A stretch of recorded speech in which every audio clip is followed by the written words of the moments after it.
Welcome to this week's eMoney Tip of the Week. Traditionally, the eMoney Tip of the Week is for me sitting here talking about eMoney. This week, we have a special guest, Will. And the reason why I brought Will on is the most requested topic I've heard is, Greg, I don't understand how to do stock options. And I believe eMoney, compared to other software, is one of the best ways to illustrate stock options in financial planning world. Everything I know about how to enter stock options, I learned from Will. So we were at two different conferences this year and we were talking about it. Let's do a joint eMoney Tip of the Week instead of me being a second-rate version of him. So this week, we're going to talk about how to enter stock options into eMoney. So without further ado, Will, I'm going to turn it over to you. All right. Well, thanks, Greg. Appreciate the accolades and the introduction there. And one of the things is we look at using eMoney as this narrative storyteller for our clients, right? Stock options is not always clear. And even though I've looked at probably 4 or 5 different pieces of software and worked with different software on entering stock options, eMoney still is one of the best ways to do it, but it never quite feels intuitive. So what I really hope to give you today is a couple walkaways and some pro tips on how to get these things in, get them right, and keep them from getting disrupted or blown up in the future. So let's jump right on into it. And to do a stock option entry in eMoney, easiest way to do it, go to your advanced facts. When you open up your investments on the left-hand side, we've got this nice little stock option grants tab. And I've already pre-populated some of the basic entry for a stock option package. So what we have here is Mark and Lisa Brown. Mark is an employee at Microsoft, may have some asset concentration risk. Talk about that in a follow-on video, and we'll get to actually how do we talk about this, what are the planning points that we want to do. But the first thing is to get these in right. So let's jump in. When we look at these options, a few things to call out. First off, the ticker symbol is really important. If it's a publicly traded company, always put the ticker in, because it will keep the stock price updated. Our plans in eMoney are living, breathing documents. And if you don't put that ticker in there, you're going to lose some of that value. So make sure you get that in. The second piece I want to call out is growth rate. And Will, you taught me this trick, by the way, because I ran into this. I had a client that had a company that was traded on a non-US stock market. And that exchange was not feeding in through eMoney. And so this is where you taught me, if you don't have the ticker symbol in there, what do I do? Any 3 symbols, that's not a ticker, right? That's so right. $. I used to use XXX, but this just seems cleaner. So you were my saving grace on that client. So in this case, you can just get this piece in here, and the growth rate is really important. Sometimes you're going to have clients that are part of really high growth companies. Part of our conversations with those clients is we want to be able to show them, sure, let's see what happens if this goes to the moon. But let's always start with some reasonable assumptions. eMoney is going to limit how much you can use as a custom growth rate for any entry in the software. They actually just updated it. It used to be 15%, it's now 25%. You could actually show custom returns as high as 25% in the tool.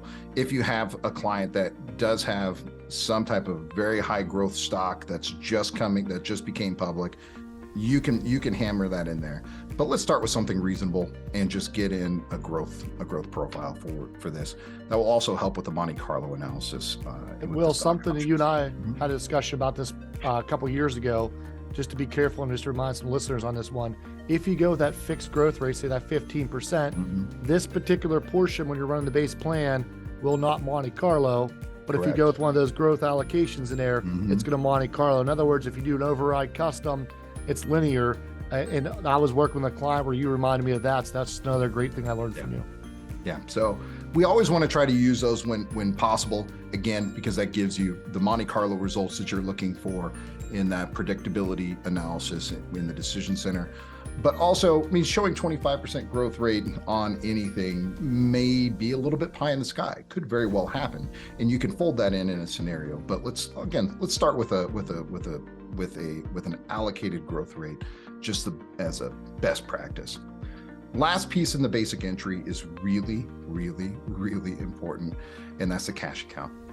I can't tell you how many times I used to support a couple thousand eMoney users, was not a part of eMoney, but was working with Greg and several thousand users at a previous firm that we were at. I just saw this all the time with stock options, because ultimately, when we get to it, you're going to see that we're going to tell the software we're going to want to do something with these options. And when we sell them, it needs to go somewhere. Well, typically, in a lot of our plans, we're sweeping core cash out in the background.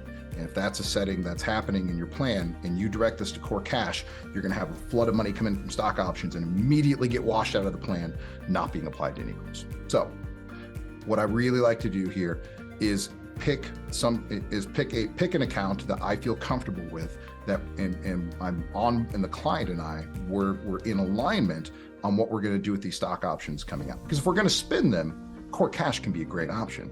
But if we're going to be investing these proceeds, maybe we throw it into the brokerage fund account. And that gives us some of that diversification, reducing some of the asset concentration risk that we may have in the plan. So I'm just going to start with Mark and Lisa's brokerage funds account. So when these funds come in, they're going to go into something that is invested. And we'll have to say, in full disclosure, I was one of those planners that called you and had said, I can't figure out why this plan's not working. Where's all this value going? We're getting the ledger, we're getting the cash flow. And you're like, Greg, you threw this in core cash and you're spending year end of core cash and it's just going away. So I remember that time, it was a couple years back, I probably spent 45 minutes looking at that. And in about 2 seconds, you looked at this and saw what was wrong. Yeah. Another side point, this is more of a deeper point of eMoney.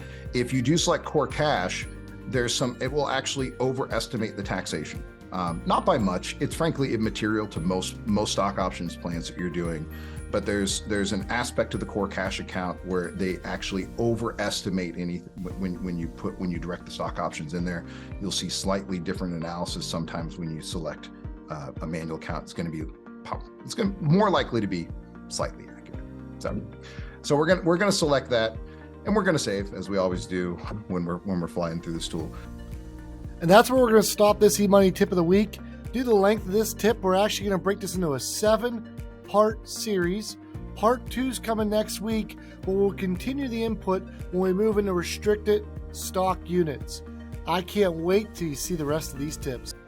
We hope this tip helped educate and empower you to do more plans for your clients so that you can impact more lives through financial planning. If you have some great tips we don't know about, we'd love to hear about them. If you have a better way of doing what we just showed you, we'd love to hear about that, because we are a noble profession, and together we can elevate the profession.